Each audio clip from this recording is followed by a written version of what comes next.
So many of you asked for more runs and arpeggios like we did in this video.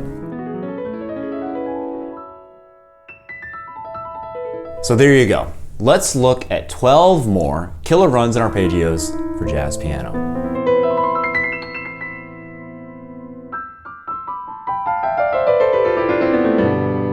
For this video, we put together a demo song with all 12 runs back to back.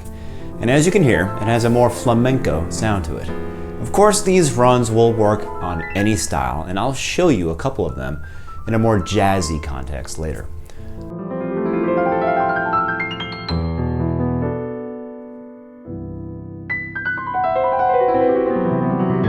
Although they sound impressive and very hard to play, they're actually pretty easy. We'll show you how to play them and where they work, and also some practicing tips so you can get them on your playing in no time. And stick around to the end of the video where I'll show you how to download a PDF with all of the runs. And guys, please feel free to let us know in the comments down below what you would like us to talk about in our next videos.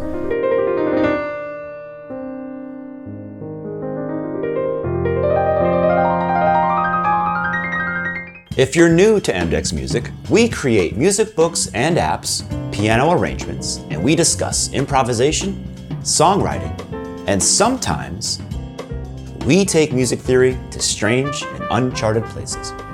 So subscribe and hit the bell, and join us for exclusive access to our ever-expanding library of music resources. This is a two-handed arpeggio based on a minor Add9 chord, but there's no root. Think of a minor Add9 chord, let's say A minor Add9, so that's A, B, C, and E. Now, if we remove the root, we get this. So the left hand plays the ninth, the B, and the right hand plays the C and the E, and doubles the C an octave above. And at the end, you can play the pattern backwards to land on the ninth of the chord.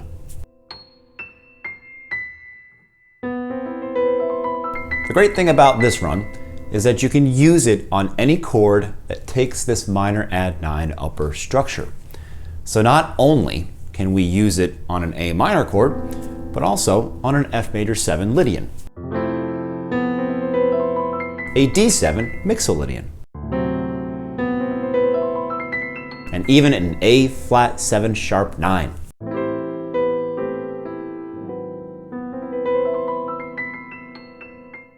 Number 2. This is just a run in thirds using only white keys. The trick here is to use only fingers 1 and 3 and keep that shape on your hand, like if it was a ball bouncing on the ground faster and faster every time. Otherwise, you won't get to the end with enough speed. Start slower and speed up towards the end.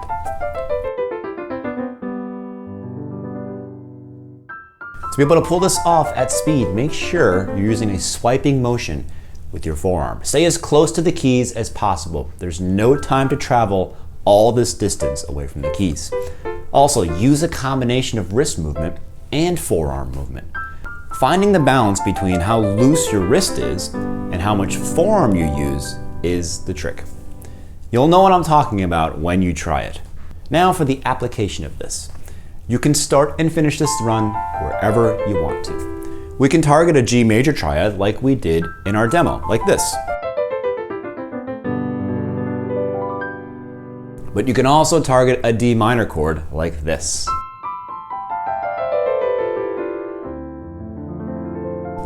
Or an F7 sharp 11 also.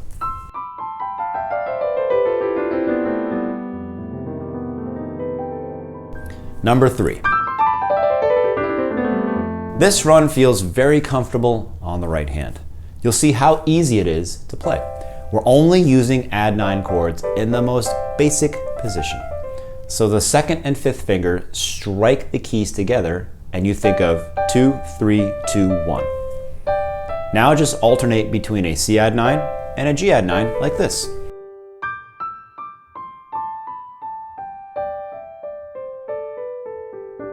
The only challenging part is hitting the next chord in the sequence. So it's good to just practice the two Add9 chords to get a feeling for the gap between the two chords.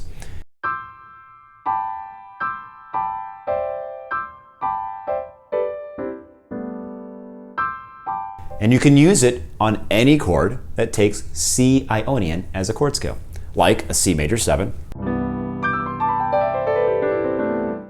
or an F major 7. Number 4. A major 7 arpeggio played by alternating hands is one of the easiest arpeggios on the piano. It's always a safe bet.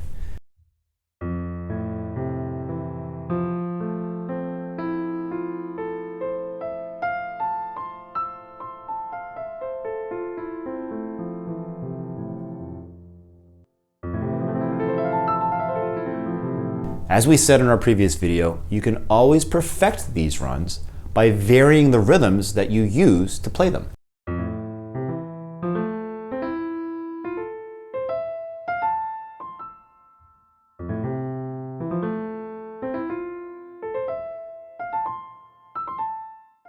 Or by adding one note at a time.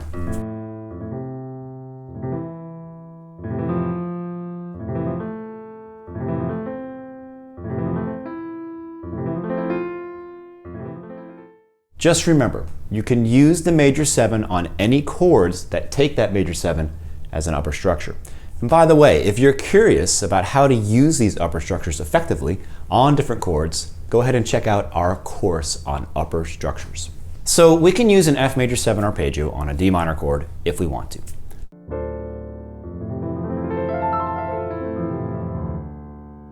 Number 5. This is a run with a hidden approach note. You think of a diminished major 7 chord, like F diminished major 7, and replace the minor third with the major third. The right hand plays these 4 notes, and the left hand resolves the major third to the minor third. So the A is acting as an approach note to the A flat.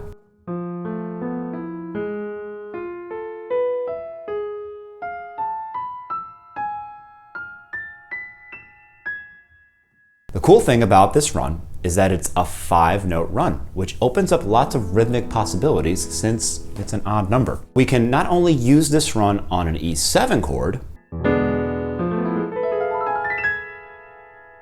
but also on any of these dominant chords: G7,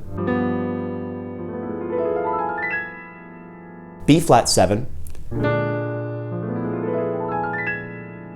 and D flat 7.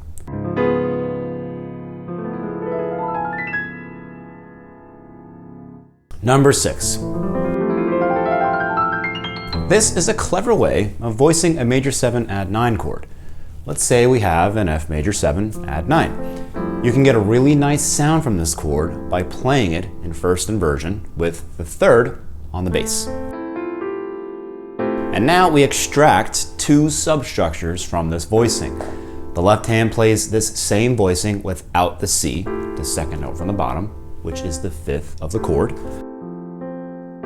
And the right hand plays the 3 notes from the voicing starting on that C, but an octave higher.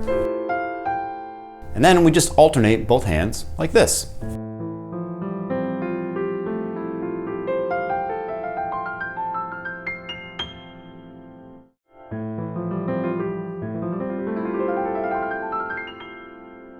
And this is yet another cool odd count run with groups of 7 notes. Again, we can use this run on any chord that takes that major 7 Add9 as an upper structure, like F major 7, D minor 7, G7 sus4, or even B flat major 7 sharp 11. Number 7. Another substructures combination. This time we're going to extract 2 substructures from major 7 sharp 11 voicings. Let's use C major 7 sharp 11 like this. So this is literally a closed voicing of a C major 7 sharp 11. On the right hand, we omit the 3rd of the chord. And on the left hand, we omit the 5th. Then we alternate them like this.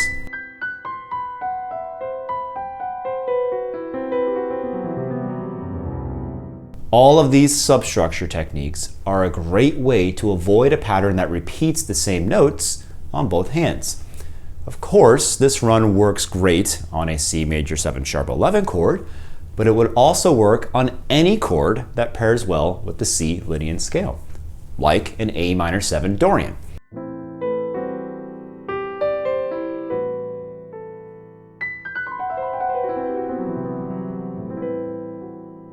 Or D7 Mixolydian.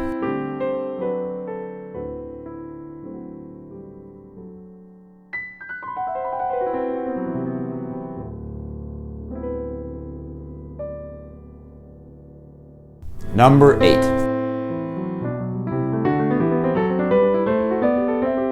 This is a simple pattern over a Dorian scale. Let's use A minor Dorian and build a voicing with a fifth, a second, and another fifth.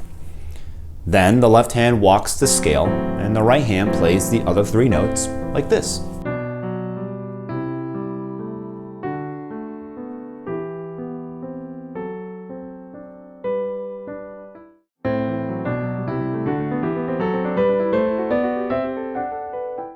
Number 9. Just a diminished major 7th arpeggio, alternating hands up and down.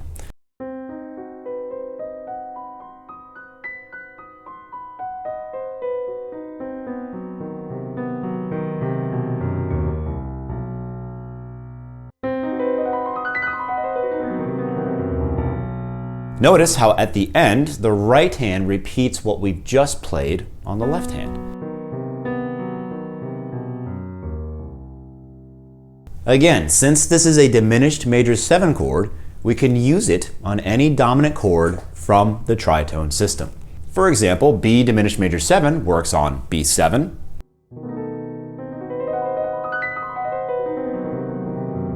D7,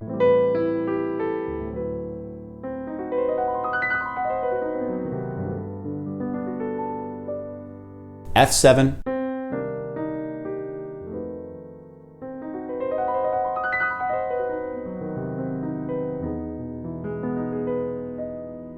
and A flat 7.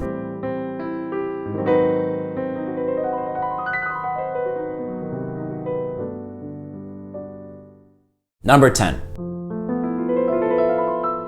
This one is a variation of number 7, except we're going up the arpeggio.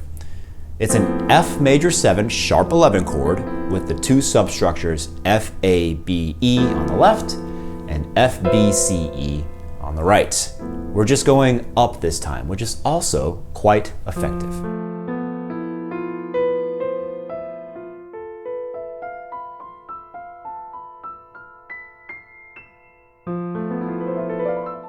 Number 11.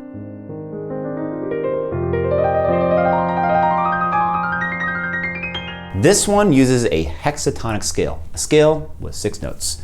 You can see it as a minor pentatonic add 9. So C minor pentatonic with D included. The cool thing about this particular scale is how well it fits on the right hand. Think of the following 2 positions, C, D, E flat, and F, G, B flat, C. You can run it up and down with ease. To create a full run, we're using a pattern with an odd number of notes using the same hand position like this.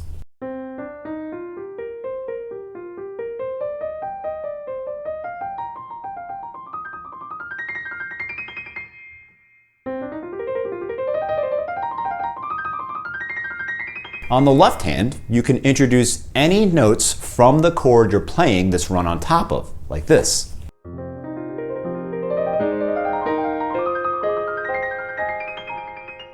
And number 12. The best way to look at this arpeggio is to think of an augmented triad with an added note. So if we think of a B augmented and then we add the note a half step above the top note of this chord, we get this.